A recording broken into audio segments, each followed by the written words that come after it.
Halo co-friends, pada soal ini kita diminta untuk mengetahui apa yang terjadi antara kalor dan suhu dalam proses penguapan air yang dipanaskan di atas tungku. Nah, sebelumnya kita harus mengetahui definisi dari kalor itu sendiri. Jadi, kalor adalah energi panas yang berpindah akibat perubahan suhu. Nah, dari definisi kalor aja kita udah tahu bahwa kalor dan suhu ini memiliki hubungan. Seperti apa hubungan antara kalor dan suhu? Jadi, suhu akan naik ketika menyerap kalor dan suhu akan turun ketika melepas kalor.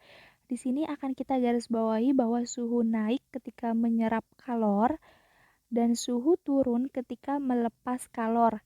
Nah, hubungan antara suhu dan kalor ini juga bisa kita implementasikan dalam kehidupan sehari-hari.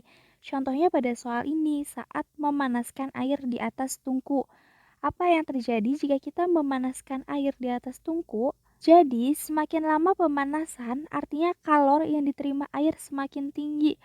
Nah, karena kalor yang diterima air semakin tinggi, berarti suhu air tersebut semakin naik dong, seperti prinsip yang tadi sudah dijelaskan sebelumnya. Jadi, dapat disimpulkan bahwa besarnya kalor atau Q yang diberikan pada suatu benda berbanding lurus dengan kenaikan suhu atau delta T benda tersebut. Atau jika dituliskan secara matematis, persamaan kalornya adalah Q sama dengan M dikali C kali delta T. Q-nya adalah kalor yang dilepas atau kalor yang diserap sama dengan massa dikali kalori jenis dikali perubahan suhu.